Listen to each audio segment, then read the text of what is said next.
taking pictures. I was leaned across the thing trying to take pictures of that Killi. Good morning, everybody. Welcome to the Aquatic Morning Show, where the aquarists go to be in the know on your aquatic morning show. You don't need to go anywhere else. This morning, well, good morning, Miss Dee Dee. Good morning. Good morning. How was your weekend? It was a busy one, but it was a good one. You know what I mean? Yeah, you get stuff done. It's always good. Definitely. I'll have to tell you what I did later. But right now, you guys, we have got Mr. Joel, and I'm not going to try and butcher his last name. I'll let him pronounce it for you. But he is a Killi man. Good morning, Mr. Joel. Good morning. How's everybody today? Pretty good. Pretty good. Can't complain so far. Actually, I can, but I won't. Doesn't do any good. That's right. Doesn't do any good, and it's over with. So, you're good. Let's just say I have 7 of them, and they're wearing me out. Puppies. Yes. Let me run through and say good morning to those that are here, and then we'll continue. People will continue to filter in. We want a good beat of people here before we start talking about Killis, because I've been waiting for a long time to talk about Killis. Good morning, Miss Lori, the mod with the most. Our favorite mod. Sky Dancer, good morning. Jennifer Weaver, good morning to you. I need my glasses. Mark Sturlson, Jennifer Weaver, I guess say good morning. Scotty the Fish Freak, good morning. Gonna be listening while I'm trying to be productive on my day off. Cool. Everybody has a task. Right? I mean, it is okay to not do anything on your day off. What? Yeah, it is. I feel, look, my dogs are messing with my green screen again. Hey, what are you trying to do with it? Oh, so you have decorator dogs. Yeah, they don't like it. They just move it. Burlo, good morning. Good to see you. How are the chameleons and the axolotls doing? You have a rare weekday off, so you get to watch the streams you don't normally get to. I'm so glad. We miss you so much.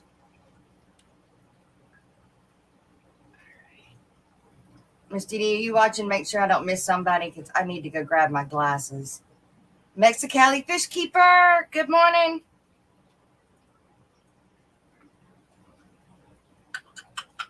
Whoa. Okay. So we have KC in here, verily. And we have Jay, the Nano Aquarium guy. Good deal. Oh, looky there. We have a $5 super chat. Thank you very much, Mr. Mark. Let's get the week off right. On the right foot. Well, we'll at least get it off started with a dance. So how about this?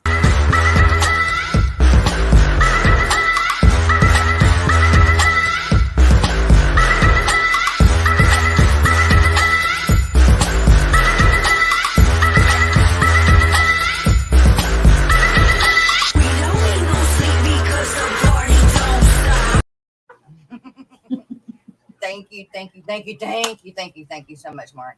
Greatly appreciated. Especially on a Monday morning. That's right. Get it kicked off right. Nano Aquarium guy, good morning. And Mark, what time is it for you where you're at? He's across the pond.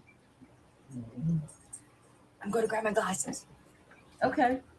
It's always nice to be able to see. At least for me.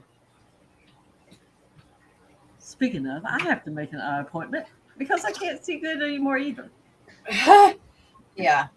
Time for a new prescription. Just because I refuse to go to the eye doctor. Hi, Doc. That's right. Me too. Doc Bailey put out a new update on the aquariums out there too. So. Oh yeah. 3G, Greg. Good morning. All right, we got about 24 people in here now.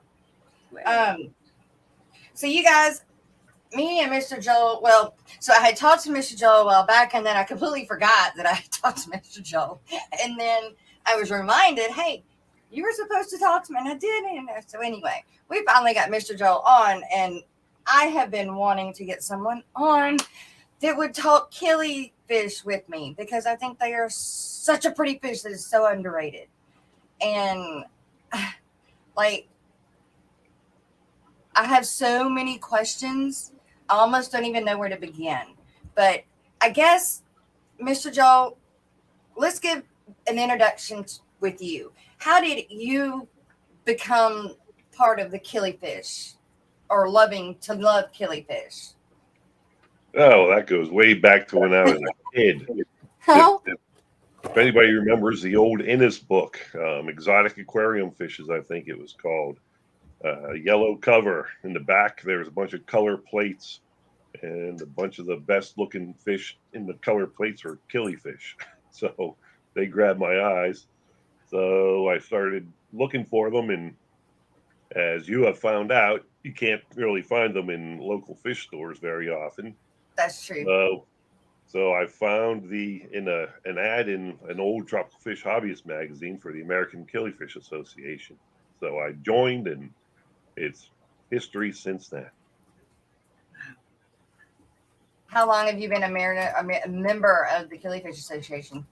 Well, I've been off and on. Right now, I'm not a member, but I was a member for probably about 30 years over the last since like 75. And for those that are interested in being a member of the Killifish Association, whether it's the beginning of the stream or after the stream or at some time down the road, correct me if I'm wrong, Mr. Joel, but when you do become a member, you get a free pair or trio of Killis? They do that once in a while. I don't know if that's currently the case. It depends on what breeders have available. The So option. usually they have some of the best beginner killifish, usually Fungulus Panchex Gardneri, available to send to the newbies. Mm-hmm. Yep. Well, I have got, of course, the Gardneri. I love them so much. And I have the Blue Galaris, which again, I absolutely love, but they don't love me.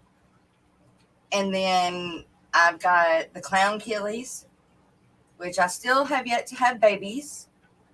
Still working on that. And then I've got this double red, which is the one that we've got to identify. You got me intrigued with that one. And one more. I've got one more. What's the other one? Clown, the double red, the Gardneri. Oh, I gave the least Killies back to Greg, so I don't have those anymore. Well, they're not even killifish anyway. True. What are y'all doing back there? Quit. Go. Get out of the boxes. Go on. I don't know what she's doing, trying to make a nest up in the boxes back there. Her hormones are all over the place. Gracie, cut it out. No. Mr. Joe, how many different types of killifish do you have? Right now, I've got about maybe a dozen. Okay. How many are there? Do you know? Oh, there are thousands. Oh, wow. Okay.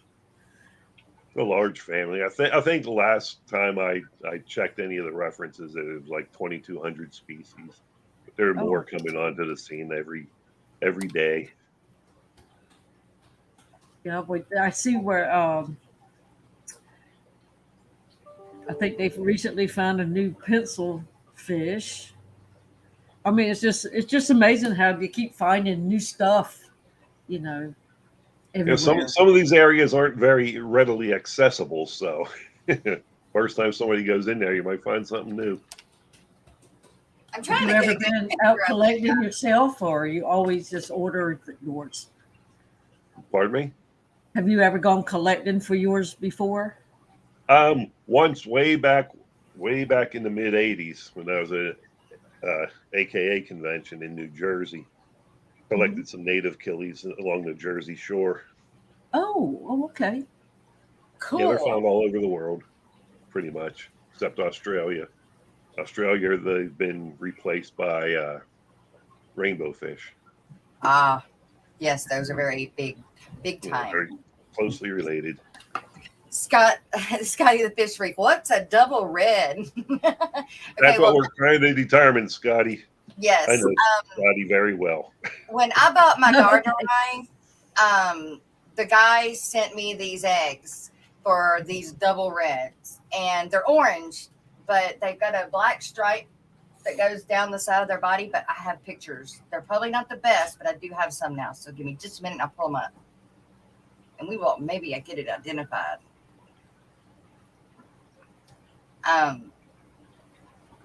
And I tried to go back to the guy, but he just keeps telling me they're just called double reds. I'm like, okay, well, no, not really. Aphyosemium bivitatum. That one? Yeah, it's probably the Lagos red, not double red. Okay, wait, I got to write that down. Easy, very easy killifish. He's as easy as the gardener eyes, if not easier. I don't think they're as easy as gardener eyes, but they are on the easier side.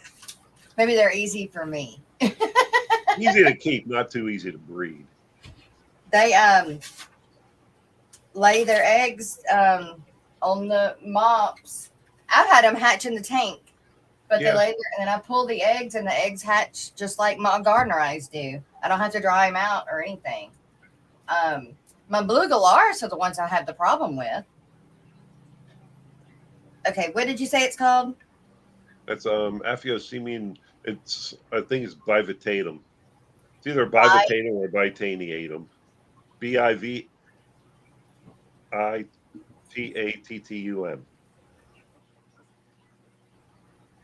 Cool.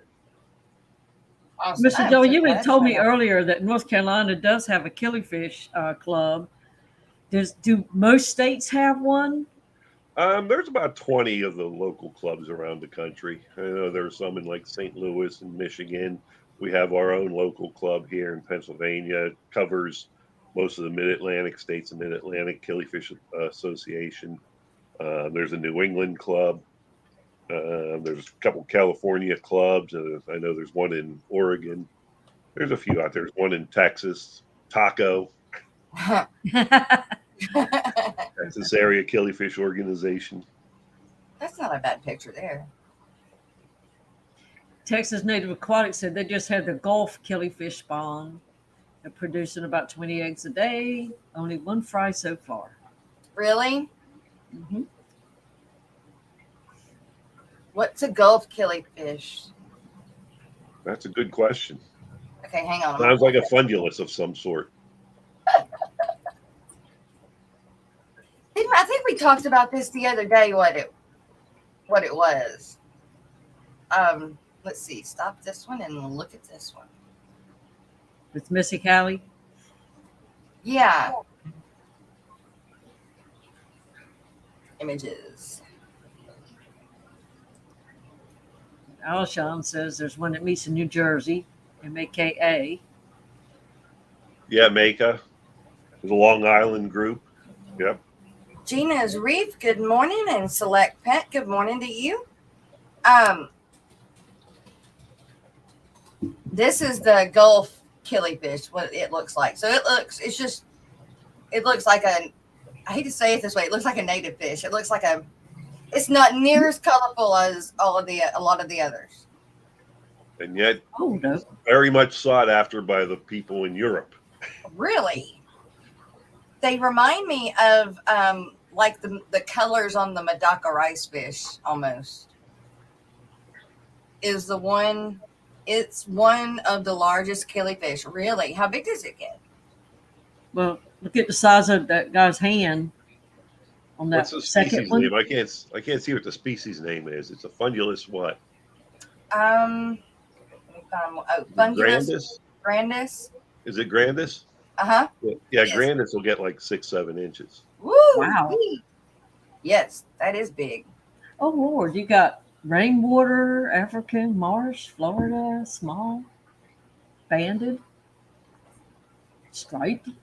Wow. I like that blue one on the second row, the third one from the left. That's pretty too. Yeah. This one? Mm-hmm. So I say it kind of has the colors of the Medaka rice fish to them, like the glitter silvery kind of specks in them. Yeah, that's I pretty. bet that shines in the water. Yeah, most of Oh, the yeah. native killifish, you can't really appreciate their colors unless you have the light reflecting Uh-huh. on them at just the right angle.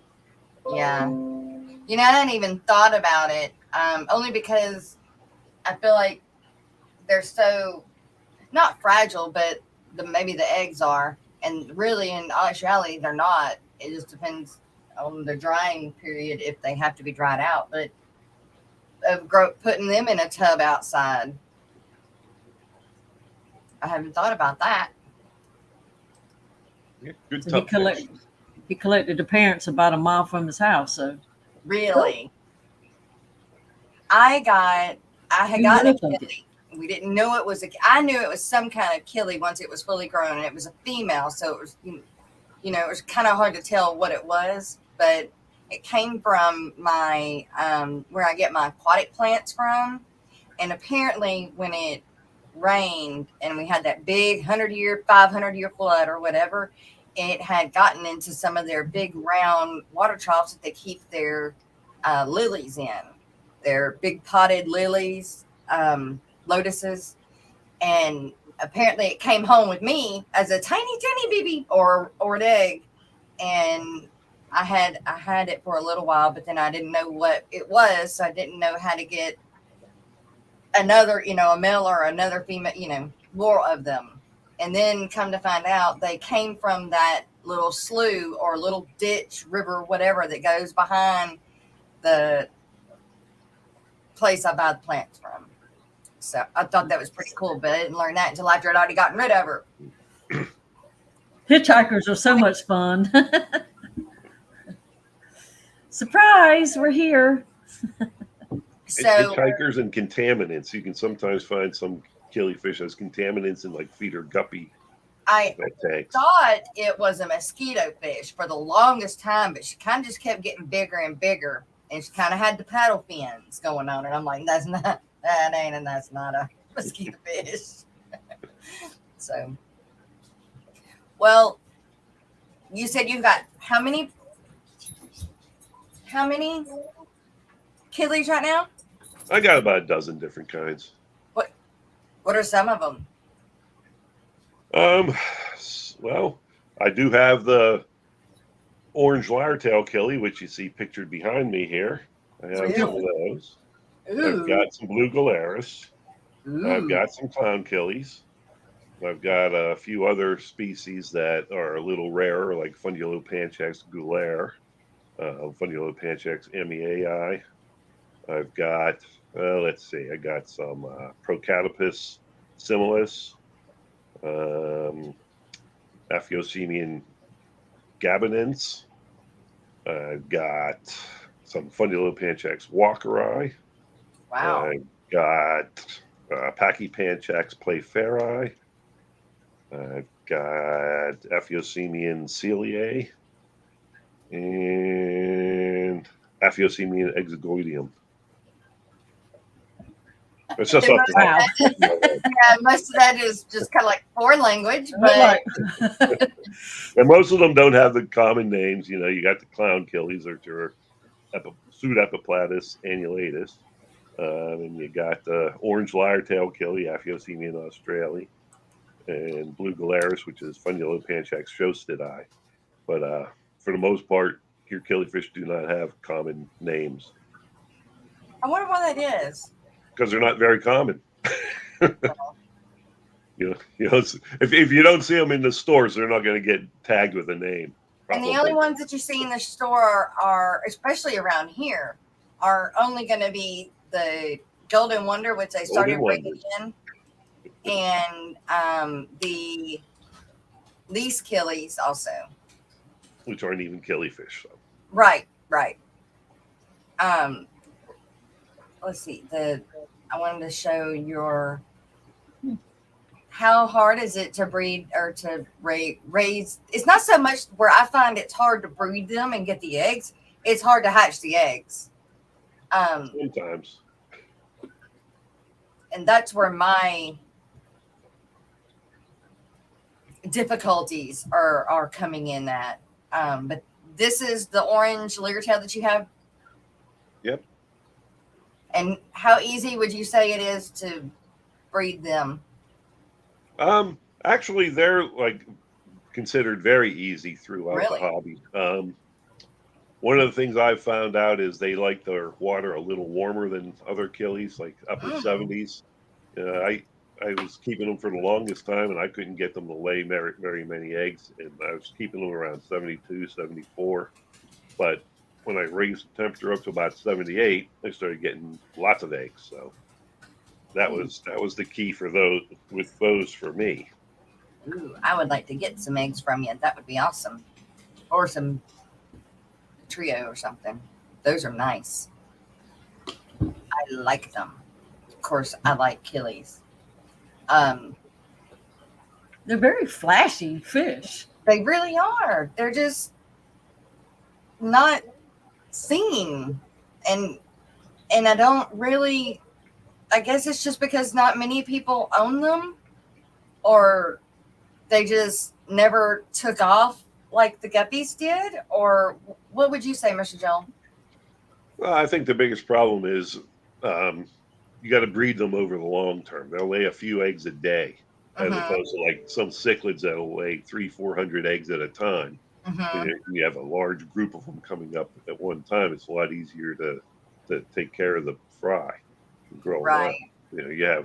You have fish, 3 or 4 fish hatching out every day. By the time you're 2 weeks in, the bigger fish are going to start eating the newly hatched ones. So you can't keep them all together. You got to have a bunch of different tanks for the various size fry coming up.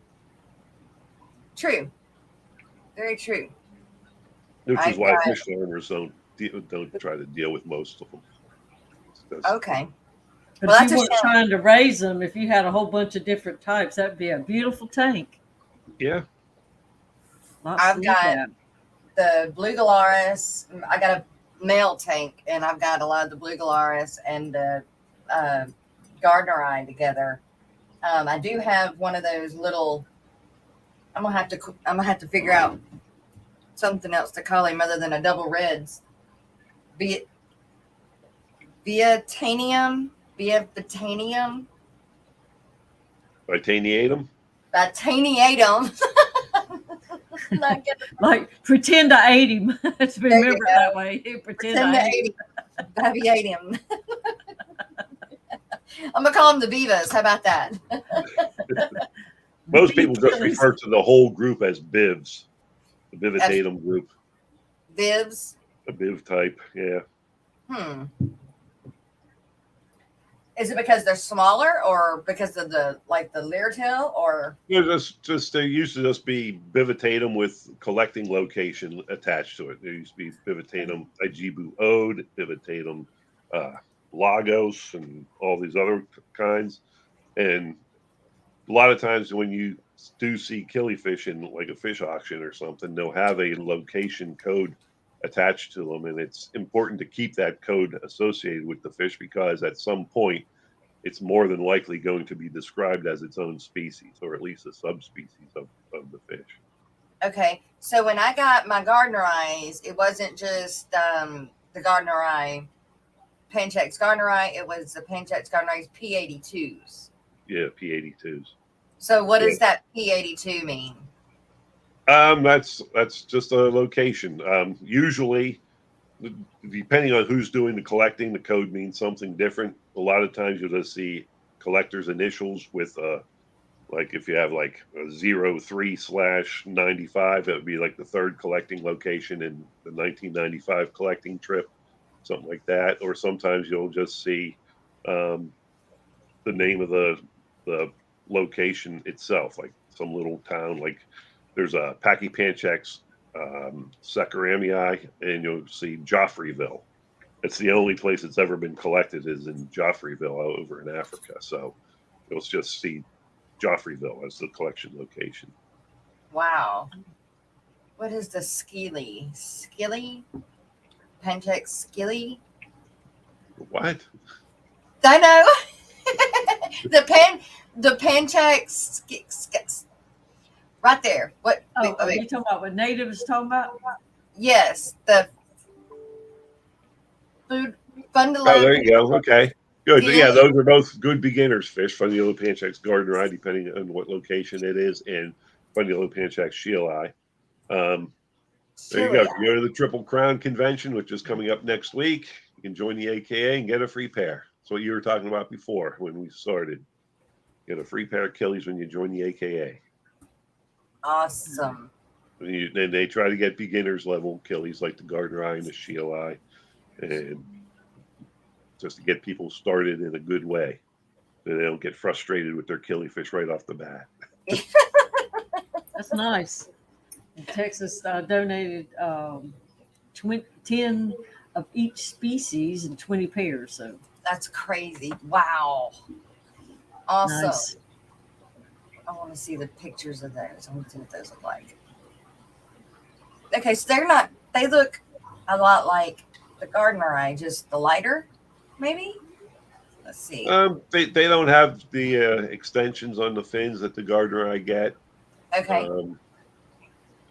There's a couple of different color varieties of the Shield Eye. One is red dot, which has more dots, I think, on it than usual. But it's a nice looking fish. Pretty easy to keep. Yeah.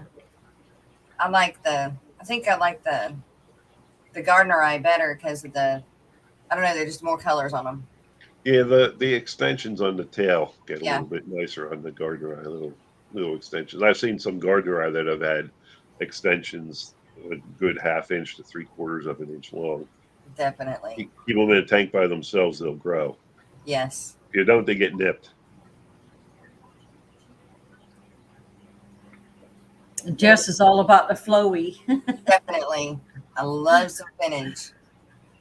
Jay Oliver, Guppies and Aquatics. Good morning. He's one of our coffee cup sponsors. Thank you very much. The Gardner Eye are also larger. Okay, so those are smaller. The chili. They really need common names because I'm butchering the real names. Yeah, some of the Gardner Eyes can get close to 4 inches. But the Shield Eyes will be top out around 2. So is the blue Galaris considered a Gardner Eye? I don't know. It's a different species. When the yellow panchax shoasted eye.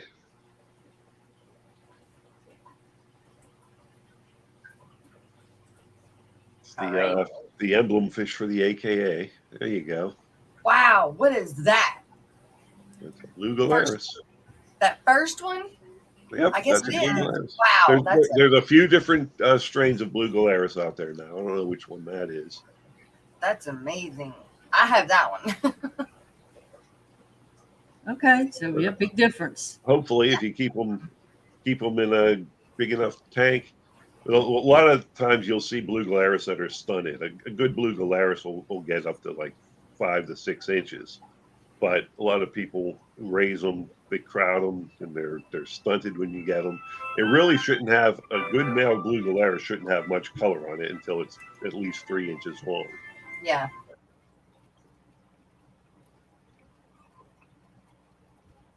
Now, how do you do their eggs?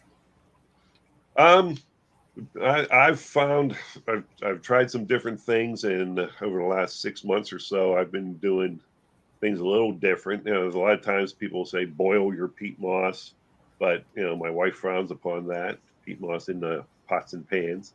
But right now, I saw one of the AKA members had a video showing what he does, and I've adopted that method. I'll boil water on the stove, and then I'll pour it over the Jiffy 7 peat pellets. What that does is, if you just use cold water, it takes forever for those things to grow to full size. Yeah. But if you use hot water, if you have fresh peat pellets, they grow up like immediately. Now, And then, what if you just got regular, like it's organic, but peat moss like in the big bags? Or does it have to be? You can use that. Again, I think boiling it is important to kill any bacteria and stuff in there that might attack the eggs.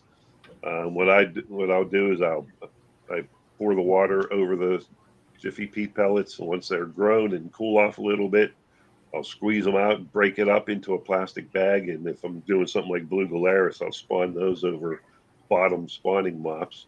I'll pick the eggs out and throw them in the peat moss and store them for a while on the peat. Now- With blue gularis, it's about 4 to 6 weeks to start with.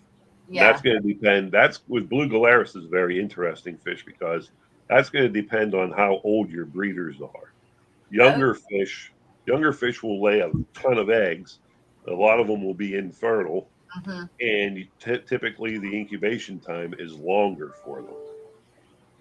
As the fish get older, they lay fewer eggs, but still quite a few because it's a big fish. Yeah. And the incubation time gets shorter. So, once you have like 8, 9, 10-month-old blue gularis breeders, your incubation time is down to about 6 weeks on them. Whereas fish that you're breeding that are like 3 or 4 months old might take 3 months to incubate. Oh, wow. I didn't know that. Yeah. Well, mine are definitely getting to be that age. But there could have been several things that I've done wrong in the past. One of them was we did figure out is that my water is really hard, and I wasn't. It's before I had gotten my RO unit, and I didn't know that my water being as hard as it was at that time, even though the breeders were in it and were okay, the eggs were like calcifying, or they were getting too hard to be able to hatch. Yeah, if you're incubating them in water, yeah. That brings up another thing. Another thing I've been trying recently after discussing the situation with a friend of mine, Clay Crawford. He suggested using distilled water when you hatch the eggs in the peat moss. Then you have a greater differential in the osmotic pressure in the eggs. And it seemed to help the eggs hatch a lot better. Oh. Last time I tried to hatch some Funny Panchax Amiai eggs. Now, the ones I've got about 40 eggs. They've been in this little Tupperware thing that I've got with RO water, and just some moss in water for about 2 weeks now. Maybe even going on 3 weeks, because I've got the date on it, but for me trying to figure out what to do with them, what do I need to do, so I need to boil some peat moss and put them on it, or should I just continue just water incubating these? Is this blue gularis? Yes. Yeah, it's with fish like that. I always find it better to incubate them on peat, only because blue gularis have large fry, and the first fry out, once you get them growing, they'll snack on the younger fry if they can. But when you use peat moss and you're just hatching them all out at once, you have most of your fry the same age, so it's a lot easier to grow them out together. So when you put them on the peat moss, is the peat moss damp, or is it got water in it, or? Well, I'll squeeze it out until no more water drips out, and then I break it up, so it's still pretty moist. Okay. And then do you keep the peat moss damp, like you spray it to keep it damp? Or I just seal them up in a plastic bag. Put the date I collected the eggs on them. Then, depending on what species it is, I have an idea of when to start looking for the eggs to be eyed up, as Jennifer is prompting us to do. right. You can follow the development of killifish eggs. Once you put them in peat moss, it's kind of tough to find them. Right. Again, but if you can find a couple and look at them, and they'll start. If you can see the eye of the fry in the egg itself, then it's pretty much time to try to hatch those suckers. Wow. And if you're water incubating, it's a little easier because you don't have to search through the peat moss. You can watch the eggs develop. But as you found out, if you have hard water, it's tougher to hatch the eggs as the eggs get a little harder themselves, and the fry are not strong enough to break through the shell. Right. Now, the ones that I've got in that Tupperware that's just been in the RO, if I just let them keep water and incubating in there, would it just still take 4 weeks? I mean, 4 to 6 weeks, or would it? Do you think it would take longer, or what do you think would happen if I left them in there the way they are? Blue Glarus will, depending on the age of the breeding pair and the temperature and whatnot that you're incubating them at, 4 to 6 weeks they'll start hatching out in water. In RO water? In RO water, yeah. Really? Now, one thing you got to do is you got to change the water every day. Yeah. Yeah. Otherwise, bacteria start to grow on them, and the eggs die. They look like they're still good for a while, and then then if you're shaking the container a little bit, like trying to swirl the water up a bit, and they kind of stick to the bottom, those eggs are not going to hatch. Didn't know that. One of those juice dispensers like I use might be a good idea for that. You can change the water in those easy. Yeah. You don't have to do 100% water change. I'll pour off like half the water. Yeah. At least every other day. Every day in the beginning for the first 3 or 4 days, and then at least every other day after that. So I haven't changed the water at all. I just left them. Are the eggs sticking to the bottom? I don't know. Let me see.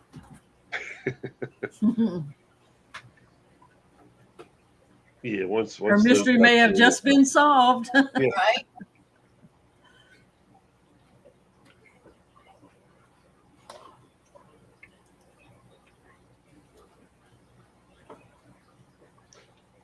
So you're water incubating them with peat moss in the container? No, this is just Java moss. Oh, Java moss. Okay, I saw the water looked dark, so I was assuming it was peat moss. No, it's just Java moss. Yeah, you probably don't want to do that either. Just put them in plain water. Yeah, there look like there are a few on the bottom, but it doesn't look like there's a bunch of them on the bottom. Yeah, but are they sticking or are they? No. No? Okay, then you're probably good. Well, I'll change the water and I'll boil some peat moss and put the. I can't pull that moss, the Java moss out though, because they're stuck to the Java moss. Well, the killifish eggs are very tough. You can handle them as long as you don't manhandle them. Yeah. They're pretty easy to pick out of spawning mops or out of plants if you can find them. And that's what I'll do all the time. I pick them out, put them in water, and then put them in peat moss. If you don't have chloramines in your tap water and you just have chlorine, I don't use any fungicides whatsoever because the chlorine acts as a fungicide. I learned that from the late great Lee Harper. Chlorine itself will be a fungicide and it'll off gas within a couple of days, so you don't have to worry about it killing the eggs.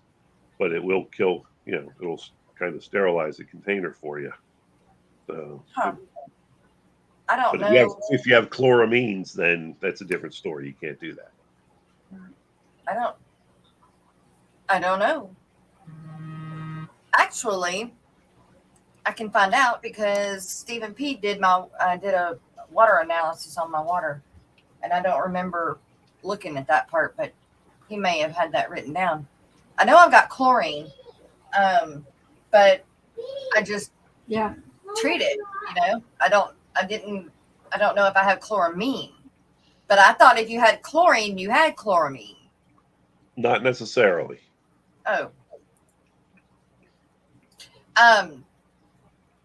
I don't think. I know we kind of barely touched on the eyeing up on the eggs, but for those that don't know what that really means, can you explain that? Yeah, you can keep an eye on the developing eggs, and you'll see a black spot appear early on. You'll see a couple little black dots appear in the egg, and as the egg develops, they get bigger and bigger, and then when the egg is just about ready to hatch, you'll see like a golden iris around the black dot, and when you can really see that golden iris, it's pretty much time to start hatching those eggs. You don't have to worry about that if you're water incubating, because they'll just hatch when they're ready. But sometimes they don't hatch when they're ready, which is tricky. There are some methods that you can use to try to force hatch. A lot of people will try putting the eggs in a vial, sealing it up, and walk around with the eggs in their pocket for a couple of hours. Sometimes the jostling of the eggs kind of encourages the hatching to occur. Some people will just take a container that they can put a lid on, and they'll blow into it, and the increased carbon dioxide content kind of forces the eggs to hatch. I never have luck with any of it myself. The only thing I've had luck with was using distilled water to try to increase the pressure differential, and that seems to have helped a lot. Which is RO water, correct? RO water or distilled water, yeah. Texas Native Aquatics. Good morning, Dennis Christensen. Good morning, Alishon Ishiman. Let's see. When I do water incubation, I use methanol blue and don't change the water. I have a very good hatch rate. Lots of different ways to do it. That's how Texas Native Fish does it. Yeah, that's what methanol blue. I don't know what methanol blue. He probably means methylene blue. Yeah, he did say typo down further. Yeah. Okay, there you go. Yeah, methylene blue is kind of the common thing, but it really doesn't do a whole lot to reduce fungusing. The best anti-fungus agents are really like acroflavine. I don't even know if you can get that anymore. I used to use Maroxy. I don't know if you can get that anymore when I was breeding anglefish. But like I said, I just have chlorine in my tap water, and that's great. Yeah. Just use chlorine. Don't dechlorinate it. Self-dechlorinates over a day or two, and by that time the eggs are starting to develop and the fungus is dead. After that point, after the eggs have started to develop a little bit after 3 or 4 days, then when you do your water changes on those egg containers, you do use dechlorinated water, because then the chlorine will affect the development of the eggs. Oh, wow. The Garden of Eden, Shelby, good morning. Good morning to you guys. Yeah, there he said typo. I didn't know about the chlorine. I didn't know about the chlorine and the chloramine. He said to just check. Alshon said check my water company's web page. I have done that, but the problem is they haven't updated it, and it changes all the time. Yeah, the best thing to do is do an ammonia test on your tap water. If you come up positive for ammonia, then you have chloramines in there. He said, whatever I'm doing, I haven't seen a fungused up egg in a very long time. Good deal. Who's that? It's Texas Native Aquatics. Cool. The only thing I used to use methylene blue for is my angel eggs. Well, and my Cory eggs, but I have quit doing that. I just didn't see a difference other than wasting. Exactly. Like product. I said, methylene blue is an overhyped antifungal. It doesn't really work as well as some of the other stuff.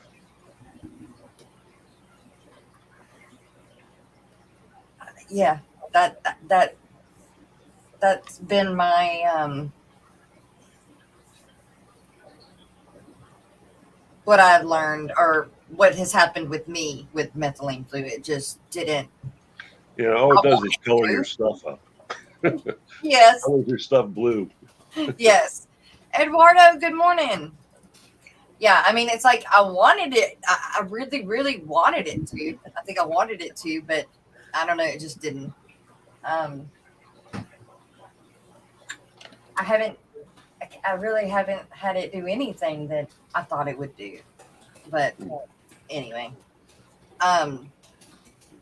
so if you're looking to get into Killis,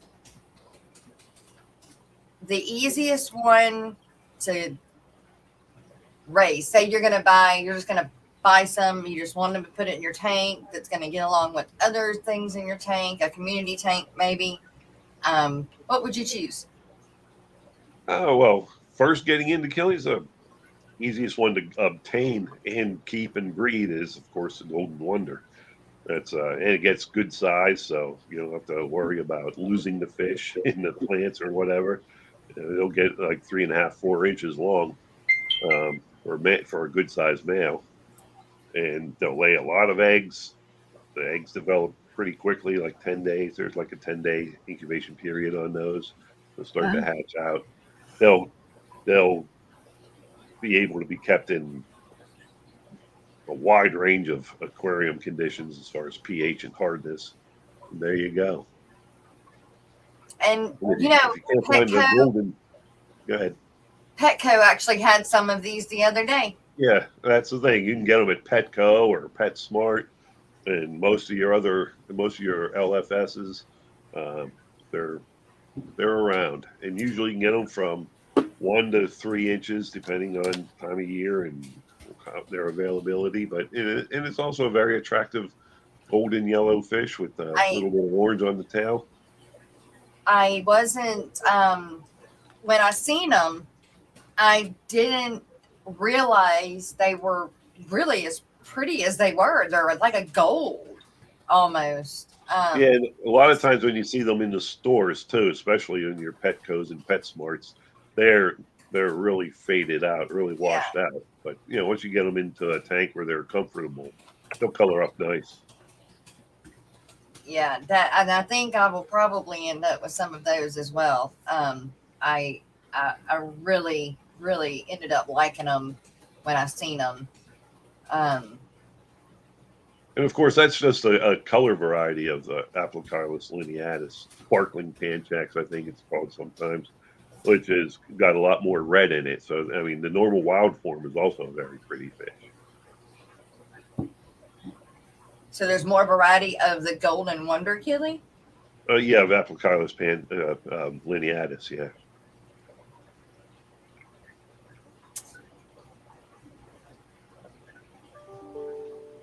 So Alshon says that you also breed rainbows and Goodeids?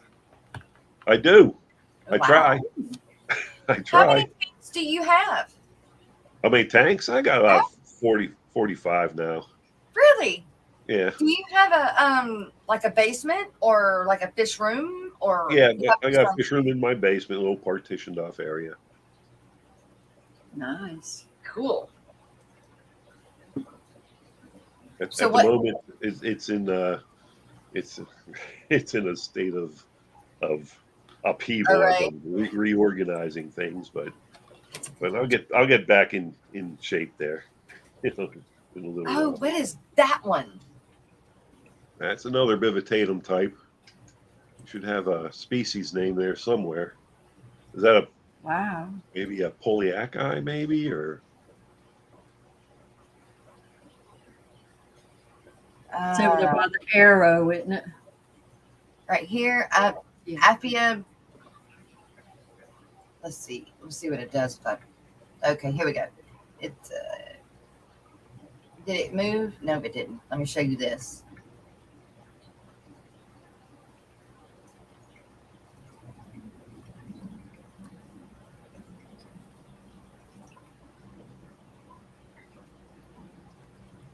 Yeah. That word. Let's see. Oh wow, that's a location I've never heard of. The Penda-Mboko 2001 strain. I don't know if it's a bivitatum or if it's a bitaniatum or a Poliaci or what, but they're all really closely related. And Pepper Creek wants to know if you ship the fish that you breed. No, I usually just take mine to local auctions. That is so pretty fish. Oh my gosh. My goodness. Just don't look in the light. I know, right? Man, See those gears going right now. that's right. That's right. That's You're right. biting your fingernails. Problem is I would love to have them all, but I want to breed them too. And That, that's if my problem all the time. I go to an auction. I'm like, I haven't seen that fish in forever. I need to get it. And then yes, by the time I'm done, I get home. And once I got all the fish tanked, I have no tanks left to put any fry from anything. yep. Pepling, good morning. And it's like I want to breed them, and then I want to sell them and get them out there to more people, but it's so hard to.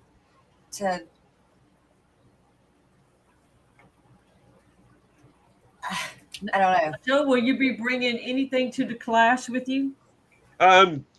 Probably just some Fundilla Panchax MEAI and a bunch of plants. Are you entering anything in any of the contests? I'll enter a few, not as much as I have in the past. Yeah, we have a bunch of different awards. Every class has first, second, and third. And I think there's 49 classes this year. In the past, I've taken at least 30 entries, except one year I took 12. But I usually take at least 30 entries. But this year I'm only gonna have 5 or 6. I don't have a lot of time to go through and look at my fish and see what's show worthy at the moment. But yeah, we have a lot of special awards as well. Like usually we have the killifish classes are sanctioned by the American Killifish Association. We're trying to work that out for this year as well. Then we have sanctioning by the American Cichlid Association.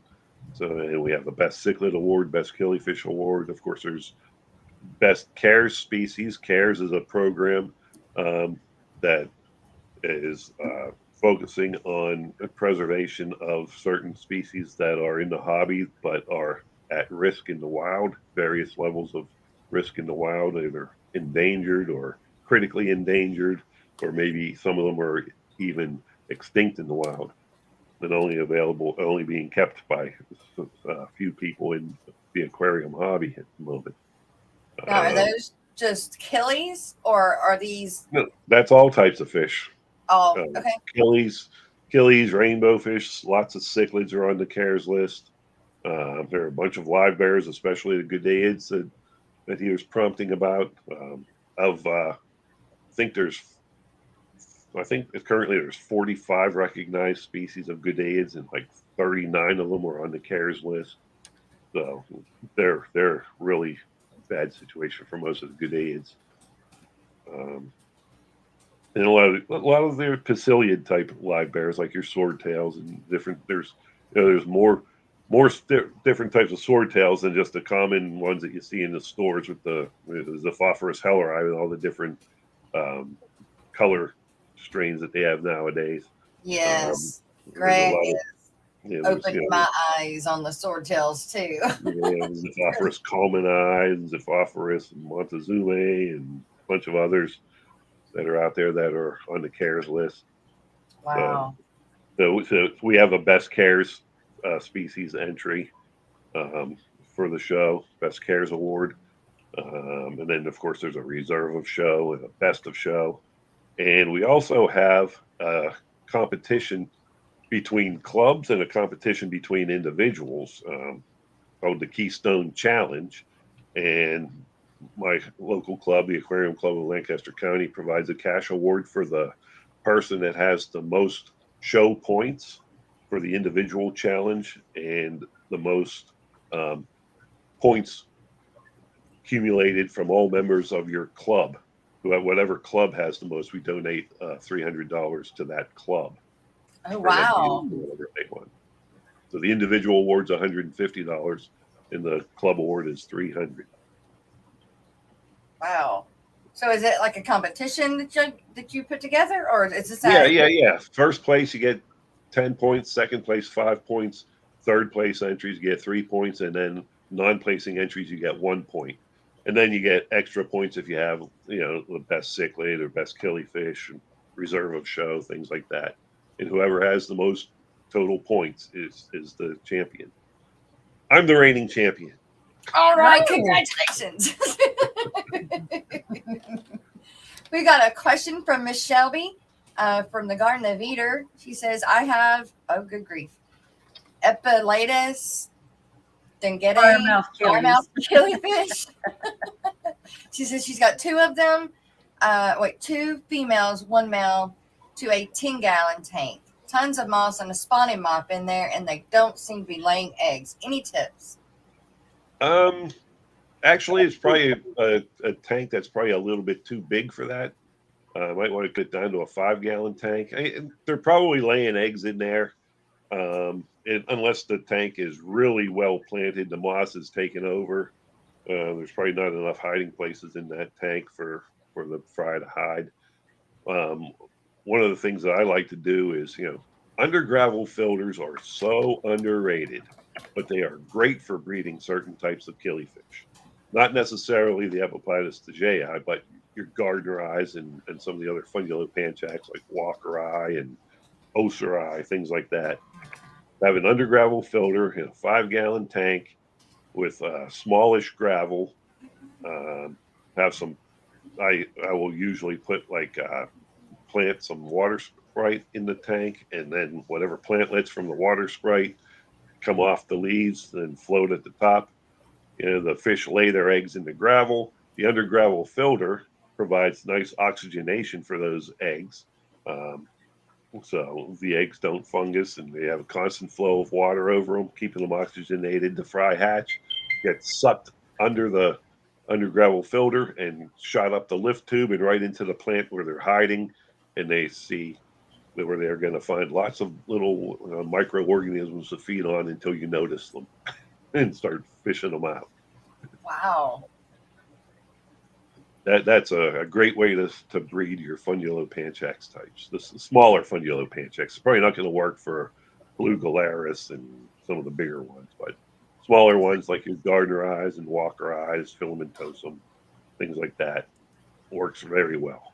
Shield eye will work well with that way.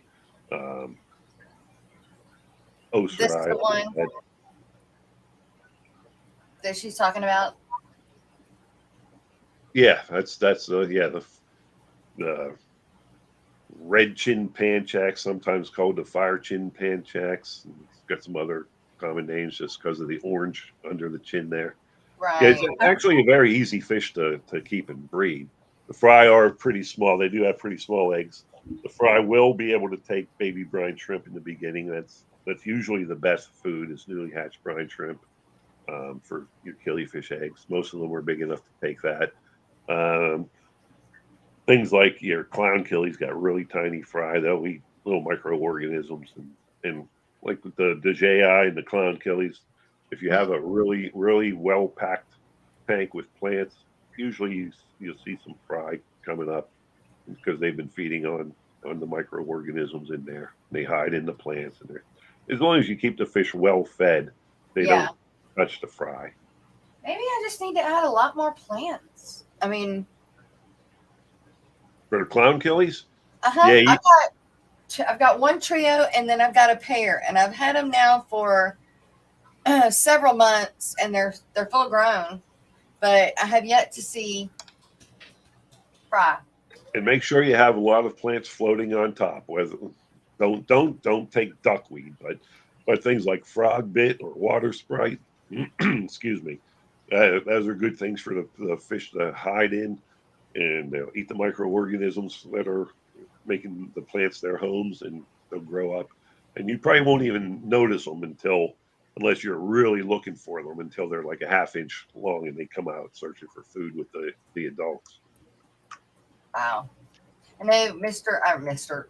Jerry, Papa Shrimp, he spawns them pretty well. And I haven't seen any babies yet. So, but he does good with them. And Brennan, Misfit Reptiles and Aquatics, is asking, how common is it to find blue Tanganyikan killies? I was trying to find them. Yeah, Lampricthes tanganyicanus. That's a gorgeous fish. Will get to 5-6 inches long if you have them in a big enough tank. But the problem with them is your probably best bet is to get them as eggs, because the fry, once they're over an inch long, it's almost impossible to ship them safely. They very rarely survive shipping. They also have I don't know what is some kind of little some kind of little things on their gills that get stuck in nets, and when you're catching them, it kind of damages them. So they usually get damaged to the point where they don't survive the ensuing shipping that Oh, comes along. But it's a gorgeous fish, but you typically have to get them as eggs. You can sometimes see young fry, like I said, once they're over an inch long, don't even try to get them. Um, but I is mean, that there it? are that is it. Yeah, Okay. Okay. comes from Lake Tanganyika, so the top layer of the lake, beautiful killifish, little iridescent blue reflections all along the body there. I'm I sure bet. that's pretty in the sunlight. I bet. Yeah, and those are tougher to breed as well. They need clean water. They do not tolerate dirty water whatsoever, um, which is probably my problem because I don't do water changes as often as I should. I just keep my tanks understocked as much as I can, so that when I do eventually get around to the water changes, then you know the fish are still alive and doing well. Texas native also says that he's got one that's on the care list. The frivolous. Regulus fusculineatus. There you go. That one. Yeah. Well, good. I hope you're breeding them. He said only myself and one other person in my region keeps them. Yeah, I don't know of anybody that's keeping them, but Can't I don't copy get out a whole lot. So I have not seen them listed on Aquabid in a while. So yeah, hopefully you have some success with them. The eggs are going to be large. There are rivulists get a bad rap for being ugly brown fish, but there are some really nice looking rivulus species out there. Or as now the splitters have gotten a hold of rivulus and split it up into about 10 different genera. So you got your Endoblepsoides and rivulus and a bunch of other different genera are included in the rivulus complex there. But some of the most interesting killifish come from Cryptolebius, which formerly rivulus. Um, not a particularly beautiful fish, Cryptolebius marmoratus, but it's interesting in that it is a self-fertilizing hermaphrodite, so that you can have one fish and you can breed them. Wow. There Oh, are okay. there are some wild populations that have true males, and that's how they keep the genetic diversity going. But most of the populations are self-fertilizing hermaphrodites. Take care of Wow. their own business. Right? I was Who trying needs a to mate? find it so that we could look at it, but Yeah. Probably look up Rivulus marmoratus. I'd probably have a lot more references Rivulus. under that. It's just recently been changed to Cryptolebius. It's from Mormoratus. Marmoratus. I'm sorry, MAR. Mor Marmoratus.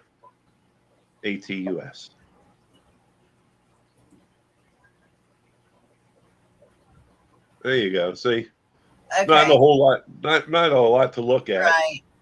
Yeah. but it's interesting just in the fact that you only need one fish to breed them.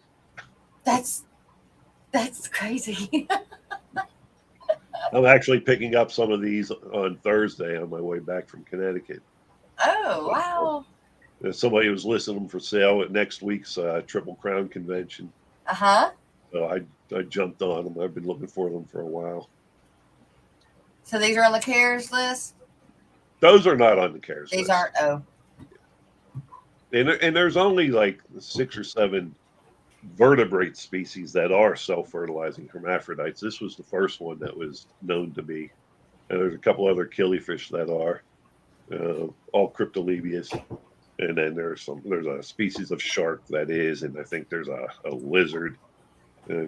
couple other things, but yeah, this was for the longest time the only known self-fertilizing hermaphrodite. So you can breed them with only one fish. That's crazy. That's crazy. But keep them covered. Right? All the Rivulus types are really good jumpers. The first day that I got my garden rays in, I put them in a 5-gallon bucket when I got them in with, I don't know, 3-4 inches of water and a bubbler because I had to run down the road and I had just got them in. So I put them in the bucket. I didn't cover the bucket because they had, about that much to get farther. He had to jump out of the 5-gallon bucket to, get out. So I didn't think I thought that was too high. That he wouldn't get up. Shit. Yeah, I got back, that sucker's laying on the floor. Thank God nothing, he was okay, but yeah. He jumped out. Yeah, a lot of killifish are really good jumpers.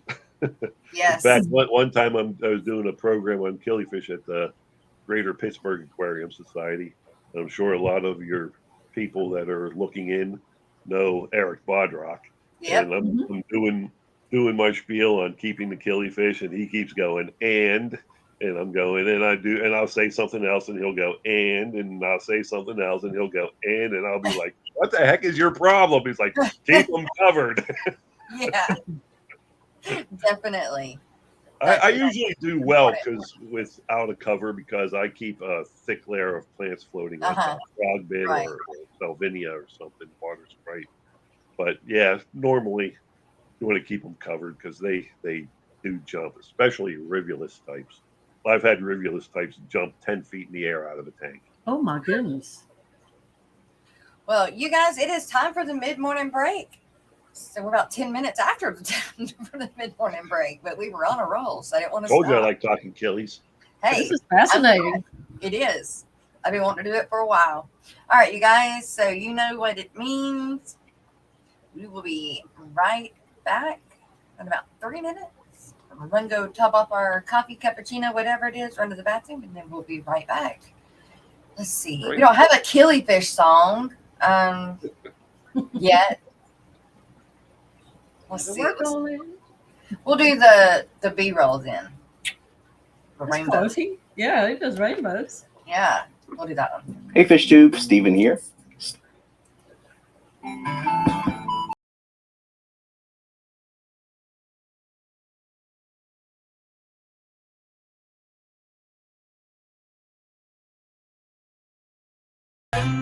Got the body of a rainbow.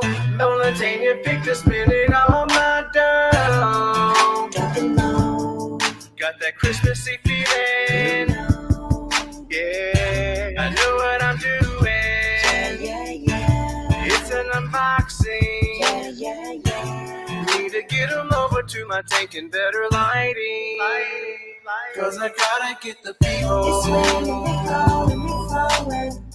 I'm trying to focus. I gotta get the B-roll.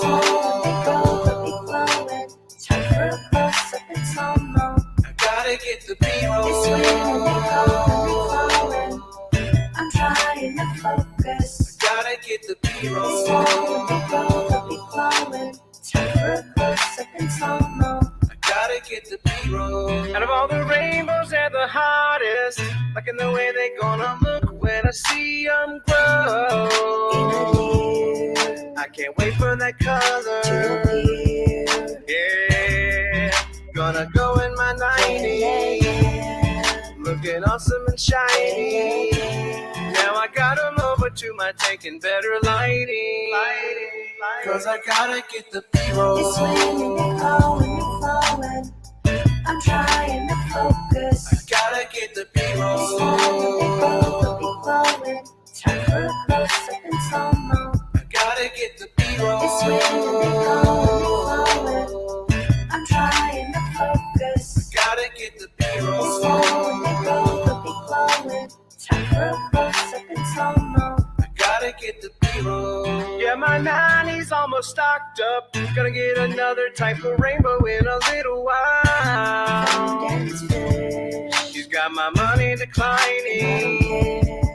Yeah, it's always so exciting to to do another unboxing. Then I got them over to the tank and better lighting. Cause I gotta get the B-roll. It's raining, they calling, they falling. I'm trying to focus. Gotta get the B-roll. It's raining, they roll, they blowing. Time for a close-up in slow mo. Gotta get the B-roll. It's raining, they calling, they flowing. I'm trying to focus. Gotta get the B-roll. It's raining, they roll, they blowing. Time for a close-up in slow mo. Cause I gotta get the B-roll. It's raining, they calling, they flowing. I'm trying to focus. Gotta get the It's B-roll. raining, they roll, they blowing. Time for a close-up in slow mo. Gotta get the B-roll. It's raining, they calling, they flowing. I'm trying to focus. Gotta get the It's raining, they roll, they blowing. Time for a close-up in slow mo. Gotta get the B-roll.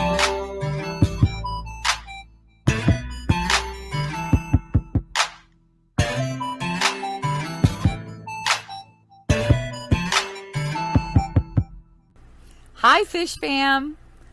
Are you struggling to gain new subs or followers? Would professional graphics, captions, and ads help you to sell more products? In the pond. Perhaps you need a marketing strategy that works for your business that is also cost-effective. So there they are. You're not And we alone. drop. Millions of businesses across the world struggle with this problem. Good marketing plans, poorly executed, cost businesses billions in lost revenue Now, each if you're new year. to the channel, let me be What the is the first to give you a solution? nice big warm aloha. The Social And Media Lady, a on digital this marketing channel, we talk about agency. everything aquatic. This team of seasoned marketing professionals works with your small business to plan and deliver a solid blueprint to drive more traffic to your website, YouTube channel, and social media. You can check out our work right here at the Aquatic Morning Show, as we currently provide their social media marketing as well as the majority of their graphic design services. When you decide you're ready to level up, schedule your free consultation at thesocialmedialady.com/fishnews.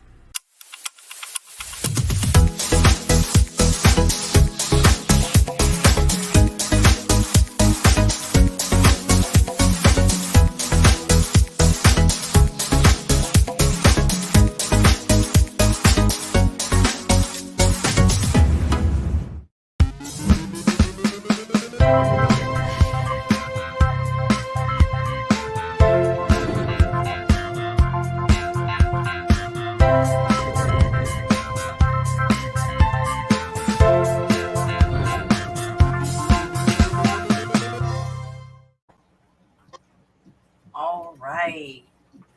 We are back.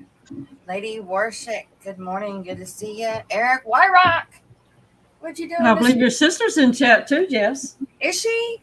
In the Pet Track, your sister? Yes, it is. Hi, sister. I miss you. She's down in Texas right now. And Aquarium Galleries. Good morning. Hope all is well. Currently around 37 degrees Celsius in England today, and even hotter tomorrow. What's 37 Celsius in Fahrenheit? 37. I should have learned this. It's not that hard. Isn't that body temperature 98.6? You're right. It is 98.6. Well, I got you beat here in Louisiana. We're hitting 102 today. Ouch. Fahrenheit. I shut down at 85.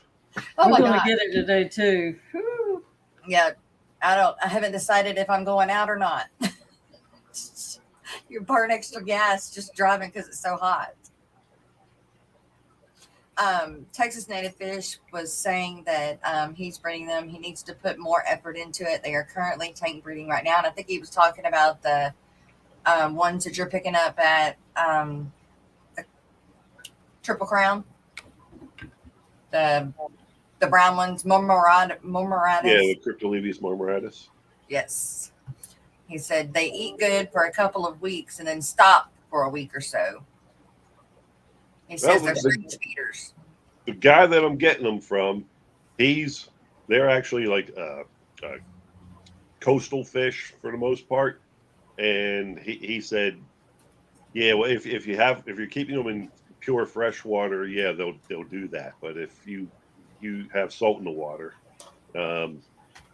he doesn't have any issues with them. And this guy goes to the shore and gets a couple buckets of fresh salt water put in his tanks to breed them. Are they like a brackish fish? They're a brackish fish. They Okay. can be acclimated to pure fresh or salt water. Really? Wow. Yeah, there's a lot of native killifish, coastal killifish can be acclimated to both salt and fresh. Happy day gum. Whoops World, good morning. Liquid Zoo, Matt, good morning. That I don't know why that's blowing my mind. that they could go full salt. Yeah, there's a few killifish species that are saltwater. Really? There's a pupfish that's found in hypersaline lakes in the Bahamas, I think it is. Pure saltwater fish. And there's Funulus lucier is a saltwater fish. Coastal saltwater. Are they colorful like saltwater fish typically are? Or are they more brown? Nah, they're more typical native killifish colors. Okay. Brown with some, if you get the light hitting them at the right angle, get the reflective blues and stuff. Blues and yellows. All right. Did I say good morning to Peplin? Not good morning, Peplin. There she is, my sister. Okay. I'm just now getting that far down in chat, so I don't know how further we are. PB Aquatics, good morning. Poetic Song. We have 45 people. Good morning, everyone. Thanks for coming and talking Killies with us. Mr. Joel, that song that she played, that is from one of our Fish Fam members, made by Stephen P. 2003. He has lots of rainbows. And Kelly Foreman, she's also a rainbow queen. She was the backup singer for that song. There you go. I'm glad you mentioned the Fish Fam. I actually want to thank everybody associated with the Fish Fam because they've been a huge sponsor for this year's Keystone Clash. So I want to shout out to them, everybody involved in that. Yeah, Skipper's Aquariums and Rico Stan and Lefty and Susie Q, they've been on us. They have. Scotty. Yep. Texas Native asks, is that also true for that one? I don't know. If it's a coastal fish, it probably is. I don't know where those are found. If it's an inland fish, it's probably not. So other than the Mormoratus ones, what other ones are you looking for going to the Triple Crown? Well, I'm not actually going to be able to make it to the Triple Crown. That's why. Oh, darn. Why I'm intersecting my fish next week on their way over. Okay. But there are a lot of fish that I'm looking for. If you want to find a saberfin killie, those things usually go for too much money, too rich for my blood. It's a what? Saberfin killie, Terranatos, Terranatos. Just do that because there's only one species in the genus.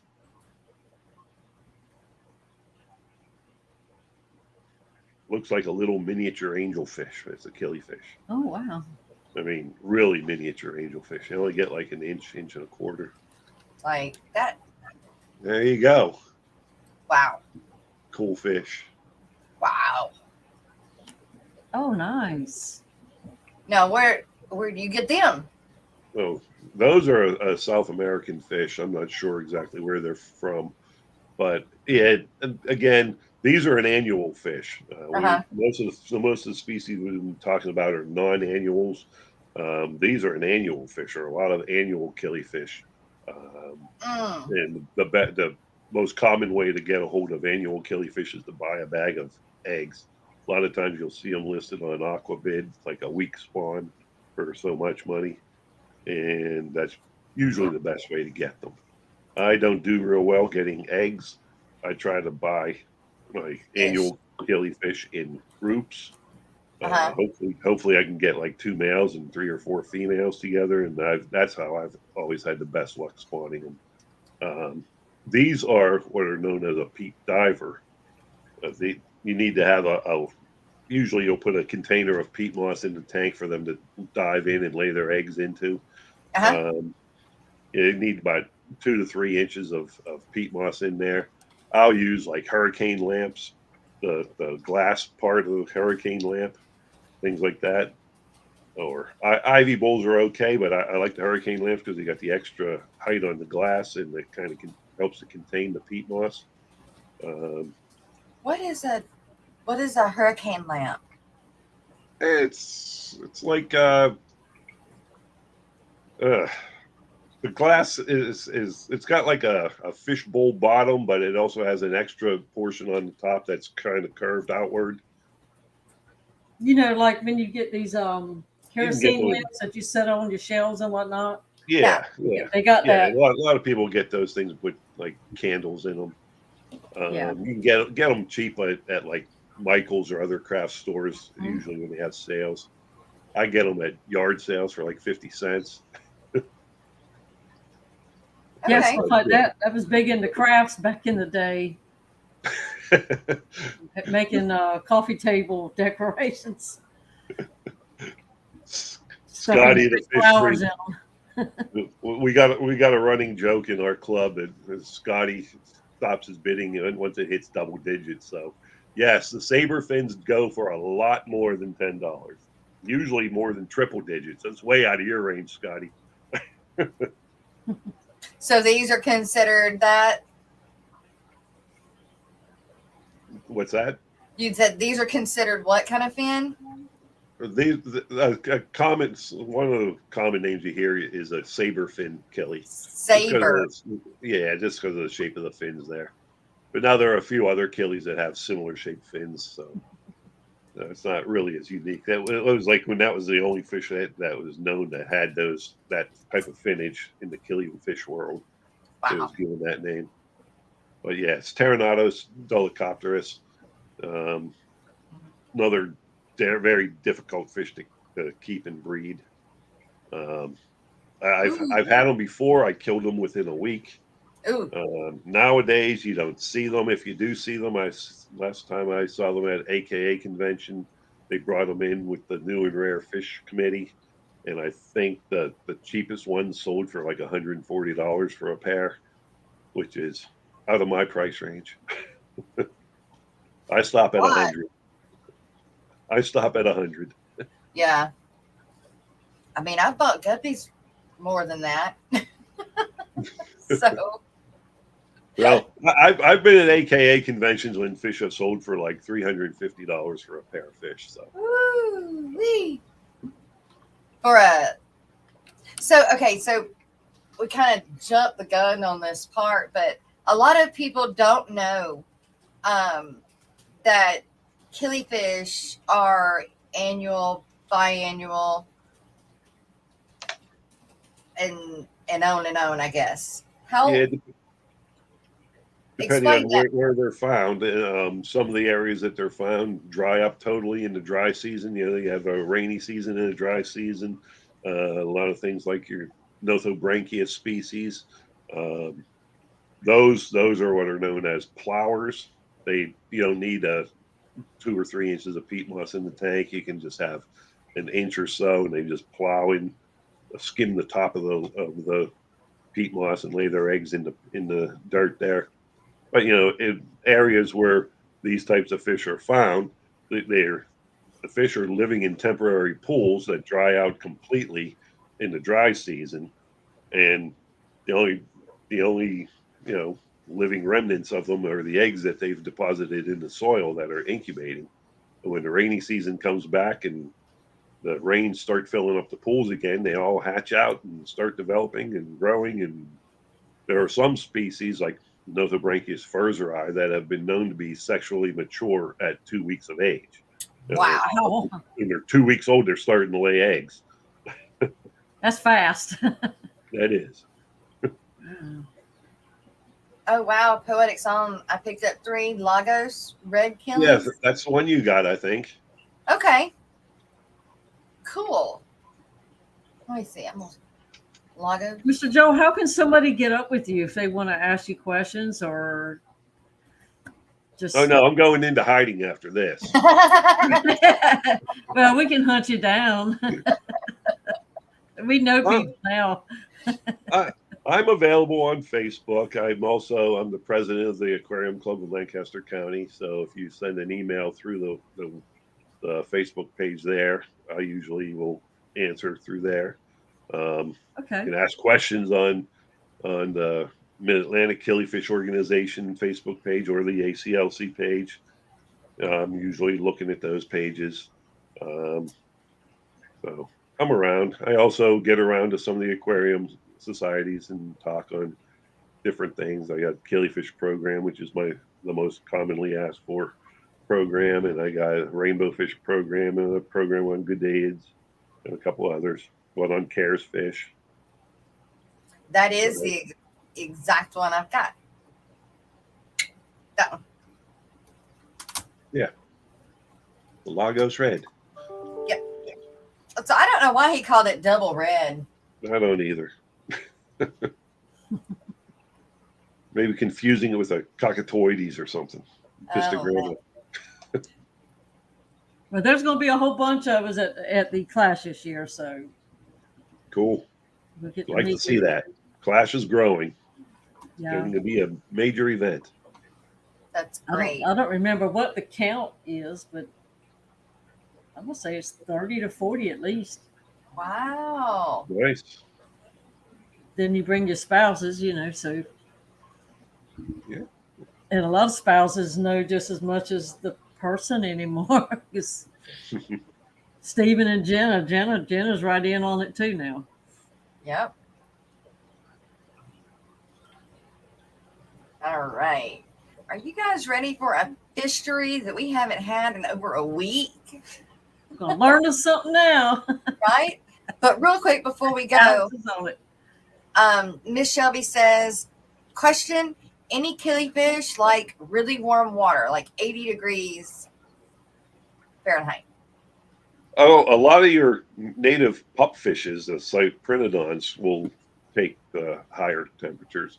A lot of the ones that you find in the desert Southwest, they're hard to find, and a lot of them are illegal to keep because of their endangered status. But there are a few out there, Cyprinodon alvarezi. I think I saw those available on Aquabid the other day. They're not cheap, but they do like the warm water. Some of the the Lampricthes tanganicanus, if you can get some of those, they'll like warm water. Keep them in with your African cichlids, your Tanganyikan cichlids. I wouldn't put them in with Malawis, but they go well with Tanganyikans. Of course, they cohabitate with them in the wild. So, Wow. and there are a few. Most of them will take a lot of your Aphyosemians and Fundulopanchax will take up to 80 degrees pretty easily. You're not going to be able to keep any with discus or anything when you're keeping them at 86, 88 degrees. Yeah, no. 80 degrees, a lot of them. The one thing that's going to happen when you keep them at a higher temperature is you're going to shorten their lifespan, especially with the annual fish. These fish normally only live 6, 8, 9 months in the wild to begin with, some of them even shorter. And then if you give them warm water to begin with, increase their metabolism, they're going to live a lot shorter life. How long does the blue galaris normally live? Like 2? Blue Glarus? Yeah. Yeah, 2 to 3 years. Yeah. All right. All right, you guys, here we go with some fishery with Alex from the Secret History of Living in Your Aquarium. He does this for us for the Aquatic Wonder Show and for his members. So sit tight. I don't know how long this one will be. Maybe just a few minutes. It might be 10, 11 minutes. I'm not sure. But here we go.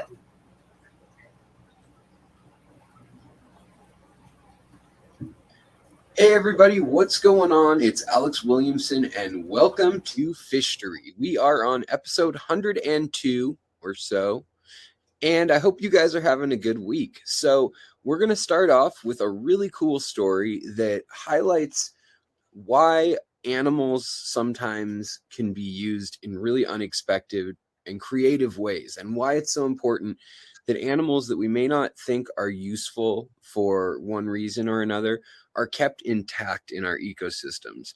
Not only for the reason that, you know, they're part of the food web and they keep things alive and other things eat them, and even if mosquitoes are annoying, they're a part of the food cycle and things like that. Well, even bigger animals, like for instance, sea turtles, are really important, and not just for all the ecological reasons that you would think that they're important, but for interesting creative reasons that scientists have been using them for the last several years. So this article was brought to my attention by a good friend of the channel and a friend of many of yours, Patrick.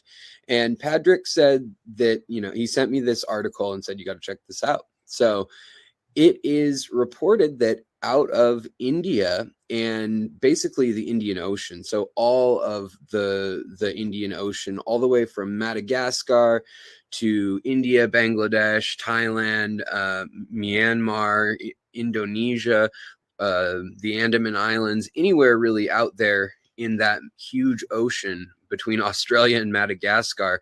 This is important, and it is talking about cyclones. So we know that typhoons come in and cyclones come in. Typhoons are generally in the Pacific, moving inwards towards Asia.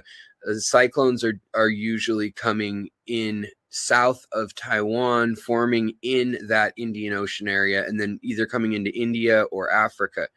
And the problem is that with hurricanes, which are the exact same thing happening off the coast of Africa, off like Cote d'Ivoire and West Africa, then they work their way across the ocean and swoop down and then come into the Gulf of Mexico, northern South America, and the Bahamas. And here we have the money, the research, the funds, the drones. We actually have planes that fly into the center of the hurricanes and bring back data. They also have hundreds and hundreds of buoys that are out in the ocean, and they measure the salinity of the water, the temperature of the water, the currents, how fast the water's moving, and all these sort of things. And we build a really good picture on when they're going to make landfall. Now, even with all that data, you guys probably think, yeah, right, they sure know when where they're gonna hit, sure. And it may seem like it's chaotic, but when they can give you a cone of certainty or uncertainty, and it's even a few 100 miles, at least then you know to be ready that it could be coming your way, or it could hook around a certain way, or whatever it may be. Governments can get resources in place. Well, that's not true for down in the Indian Ocean. There's no buoys out there to speak of for this purpose. There are buoys owned by certain countries that they monitor for their own uses for certain things pretty close to the shore, but there's not much down in the deep open ocean. And so they needed to figure out something to get data from that area. So they tried floating things across, a message in a bottle, essentially. And it gets stuck in this current called the doldrums. And it just kind of floats there in circles at a certain latitude. And it's dangerously close to that. They also call them sometimes the horse latitudes, which is because they got so desperate on sailing ships that's when they would have to slaughter the horses and eat that meat and eat like their boots and leather and things like that. Like that was the starvation latitudes where they could get caught without wind at all.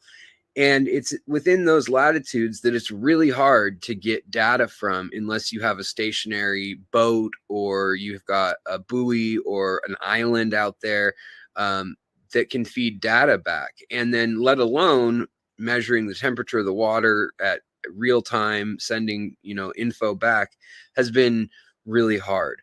So what they decided to do after a lot of biologists put their head together with some meteorologists is they tried different animals, and it ended up with the loggerhead turtle and the Ridley sea turtle, that they figured out that they could actually put this little quarter kilo weight sensor on them that would test salinity. It would test the temperature at like intervals of every couple minutes, and it would give them GPS data of where they were in the water. Now, they could have beacons that actually send back info to satellites, but they would need to be charged somehow or have a battery that lasts for like 6 months. And so those beacons are like 5 or 6 pounds and still too big for the turtles. They get in the way. So what's cool about turtles is that they come back to their nesting grounds. So the scientists won't necessarily have real data in time this year, but they'll have all of last year's data finally, which they're kind of missing because the other problem is that that area is covered in cloud cover and satellites can't read the temperature of the ocean surface. And the temperature of the top 200 feet or so of water, and specifically really the top 10 feet of water, are the most important for measuring how strong hurricanes are going to be. And if they can map that out better, they can map out the path of these hurricanes, and they can use the few buoys in those few countries like Australia or the Andaman Islands in India. Madagascar doesn't have much, but there are some other French assets and things off the Seychelles Islands. And so they can use some of those things for active time data and shipping information relayed in from cargo ships and so forth, and hopefully get a better picture of kind of filling in the blanks. And that's exactly what they're being able to do. And they're being able to predict this with way better certainty than they were able to even before 2019, because that's the year they first tried it out. And they tried strapping these to penguins. They tried other animals, but they either, on whales and things like that, they either would go too deep, or they'd shake them off, they'd rub against something, or they would be too high in the water and not get the sensor info. And those turtles hang out at exactly the right depth. They're usually hanging out around 10 feet, cruising if they're traveling. And then for feeding, they go about 200 feet or so down into the water and back up. So they can bring the barometric pressure, the temperature, the water temperature in different depths of water, and they kind of just move around going up and down. So they're perfect. And some really creative thinking. And, there are less and less turtles as the world encroaches on their nesting grounds. And so it's so crucial for them not to be hunted for food, for them not to be killed because they are seen as a predator, and for them to be protected. So it's more incentive for those turtles in that area also to get more protection. So it's kind of a win-win for the turtles too. Being used for a little bit will help them and their survival overall. So I hope you think that story is interesting. I've got a link for my members, of course. It's only $1.99 to be a member, and you get an episode of Fishery. Pretty much every day of the week, you'll have an episode of content coming out from me. 4 episodes of Fishery a week, and you've got my normal episodes and 2 live streams. If you're on the Aquatic Morning Show watching this, thank you so much for joining us here too. And I'm going to hand it over back to Jess. Thanks, guys.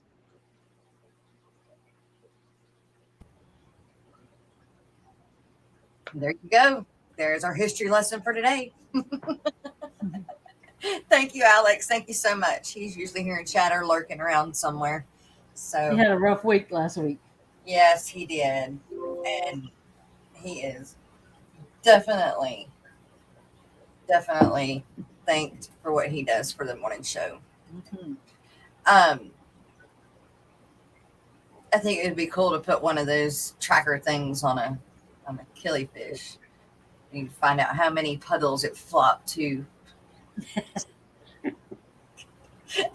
lay the eggs and to spawn and everything. Well, this killi fish, a lot of them kind of look like a female betta.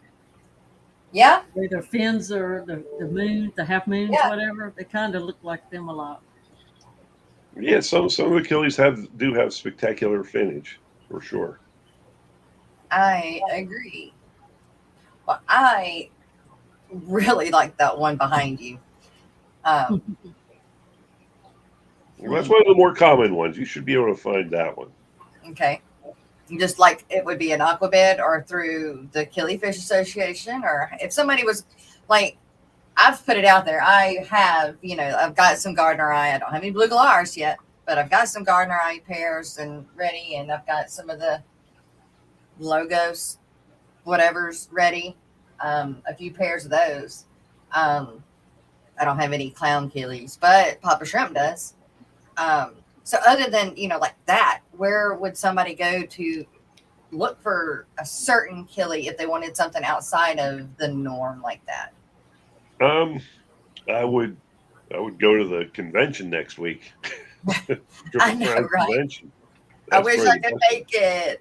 Or look for your local killifish shows to come around. If you go to the AKA website, aka.org, there's a link for affiliate clubs, and all the affiliate clubs are listed there, so you can find the one that's closest. And a lot of them will have shows during the year. Most of the shows have associated with them an auction as well, and some of them will have box sales or a room for people to sell their fish, stuff like that, or even room sales at some of the online killifish auction. You could do, yeah. They have an online killifish auction now too on the AKA site as well. I'm going to reach right now. Where is not the annual convention. I think if you scroll down, I think the affiliate club link is across the top somewhere. I think Over there to the right. AKA affiliate clubs. There you go.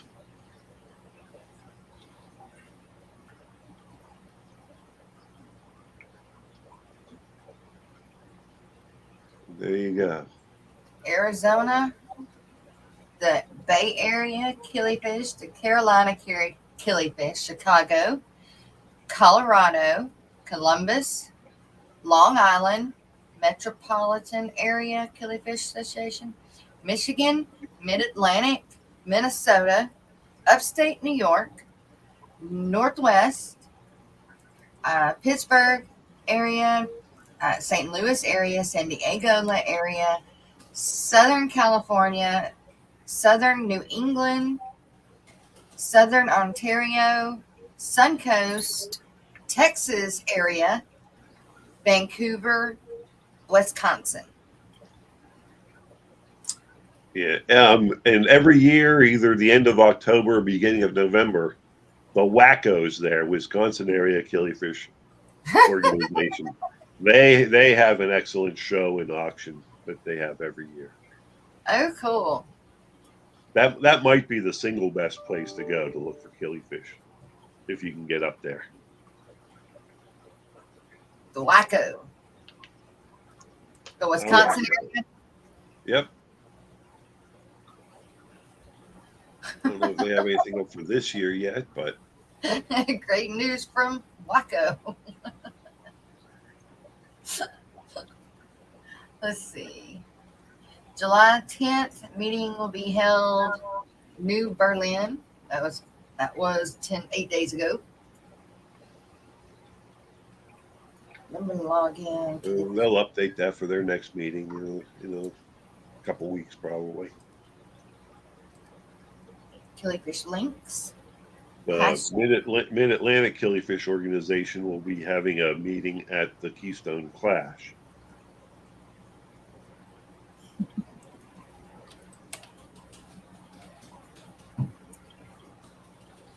Killifish organizations, Killifish websites.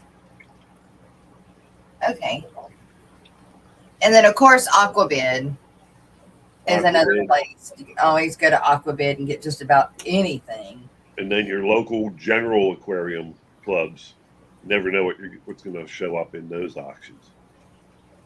A lot of times your more common killies like the Orange Australia will show up at those. Garden Eyes.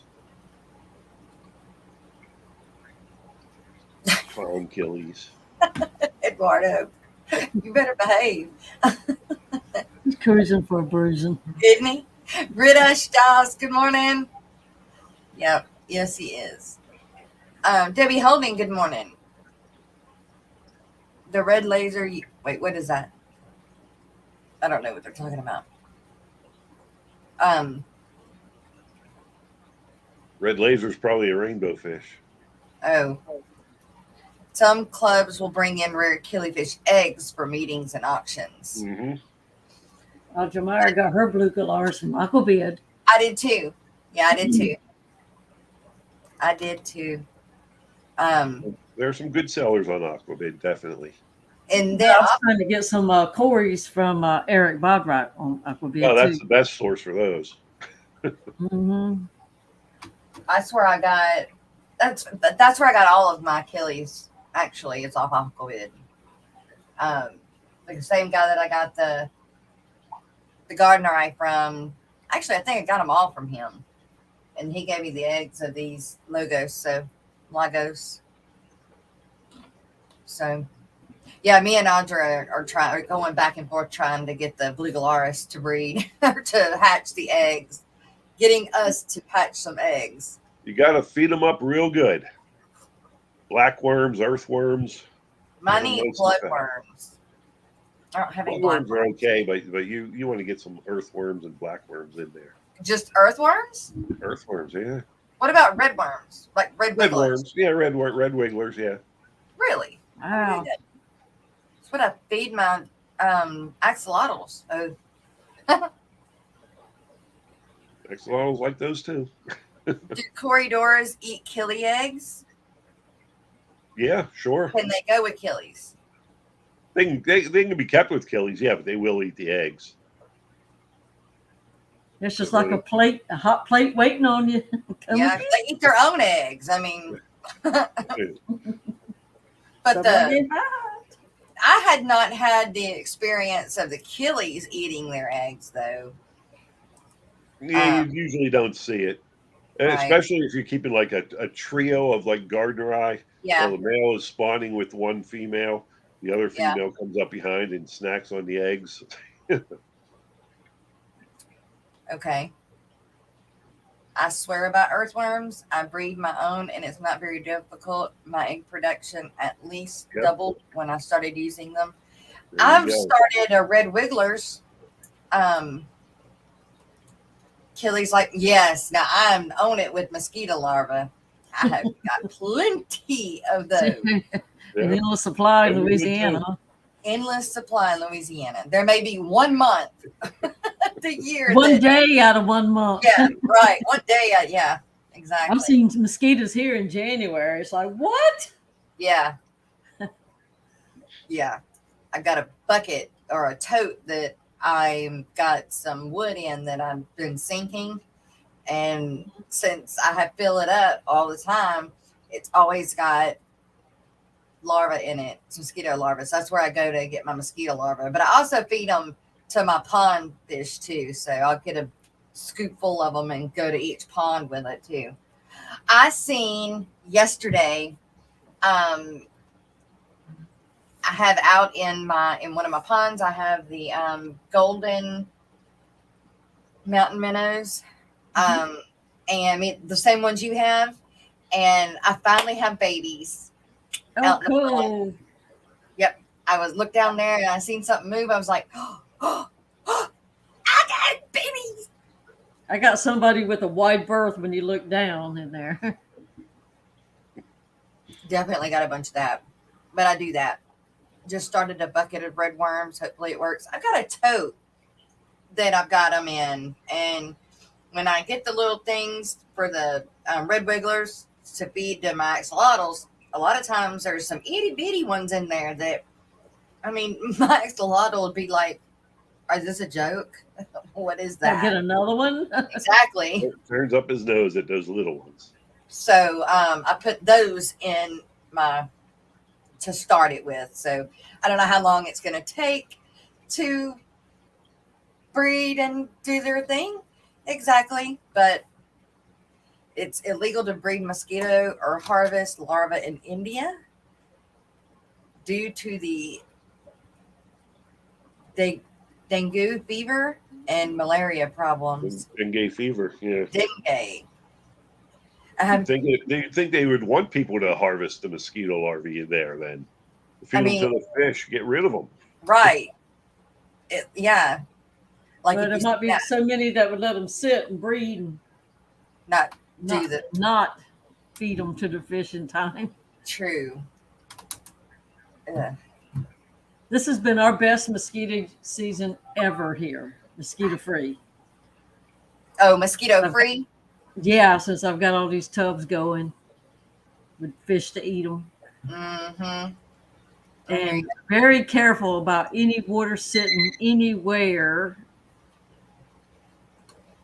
And apparently our neighbors don't have anything sitting out that catches water in their backyard. It's been really, really nice. Hey, British, you shouldn't have to breed them. Like you shouldn't. You should be able. They should be there, and you should be able to starve them just about anywhere.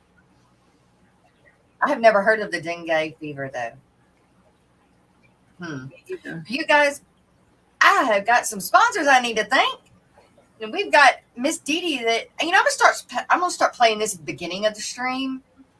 Remind me to do that because it would wake us up. Yeah. All right, clock. Got to get up out of this bed. Got to brush these fangs and find something to wear.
All right. Yes, thank you so much to our coffee cup sponsors. You guys help us do this every day. We've got one more, which are live streams for today. That I don't have pulled up yet. Don't forget 12:10, Stephen P's premiere comes out today.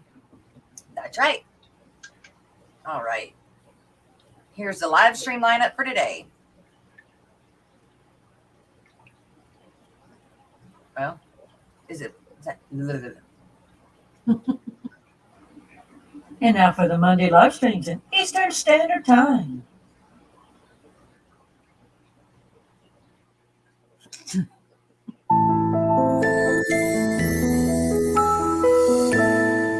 Don't touch that dial. We start the morning with Father Fish at 9 a.m.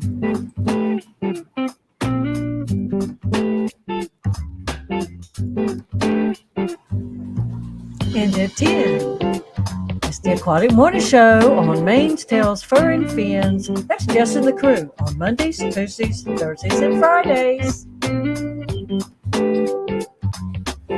at 2 p.m., it's Rico Stan with his members only stream.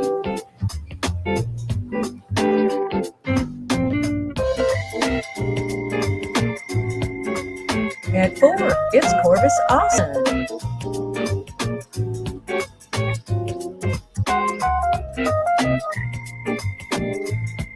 And it's Stephen P. and Kelly Foreman on at 5 with Wet Your Plants. And most likely the star of the show, Fat Kitty, will make an appearance. And it's Monday Musings at 6 on Fantastic Freaks. That's Austin, if you didn't know.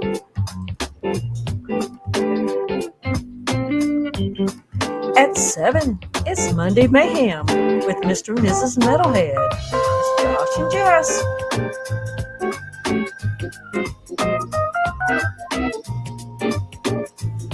And at 7, it's the members only stream on Steam Fight Aquatics, followed by the regular stream. At 8, that's Bob, if you didn't know. And at 9 is Brett and Shelby, the Garden of Eater. And at 10, it's In the Hot Spot, the Fishy Biz Aquatics. How hot will it get? And at 10:30, it's the Secret History Lived in Your Aquarium with Alex. Please contact the Kazoo Only Fins to have your live streams added, deleted, or updated on the fishfam.link calendar.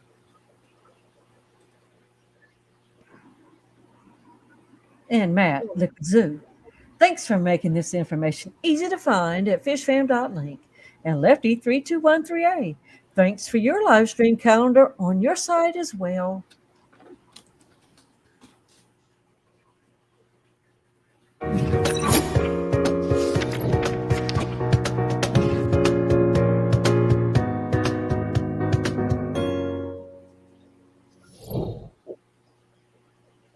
And yes, I'm all about fishfam.link. It's awesome. It definitely helps us get through our day and helps people find us as well. Oh, Eduardo, thank you very much. A $10 super chat. Here we go here, Eduardo. Here is your dance.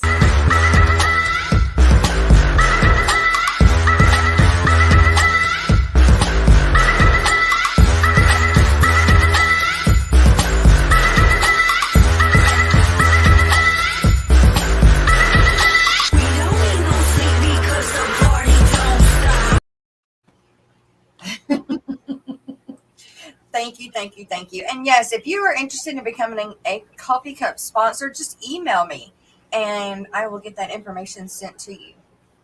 Well, Mr. Joel, thank you so much for coming on and talking killifish with us. My pleasure. I think now I may have a grasp on figuring out the blue gularis eggs now. But if not, I know how to get a hold of you now. So You do. Welcome anybody's questions. I'll try to answer them if I can. good deal. Good deal. That's so great with all these people in this fish community that you help each other, not Yes. just look out for yourselves. If I can't answer it, I can probably direct you to somebody that can. So There you go. Well, thank you again. And everybody, that is the show today. So thank you guys for being here. Thank you for the super chats, my chatters, my members. If you'd like to become a member, you can do that as well. There are 3 tiers. I need to boost my membership up. And also the replay crew. We have a great replay crew. So guys, we'll see you guys in the morning right here, the Aquatic Morning Show.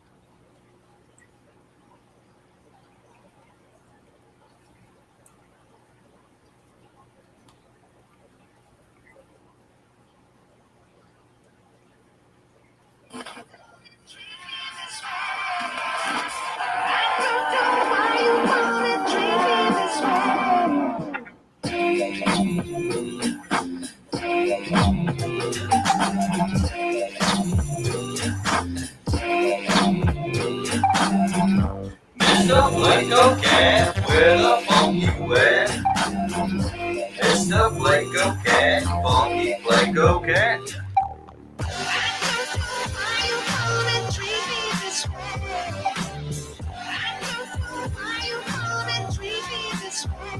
Mr. Blanco.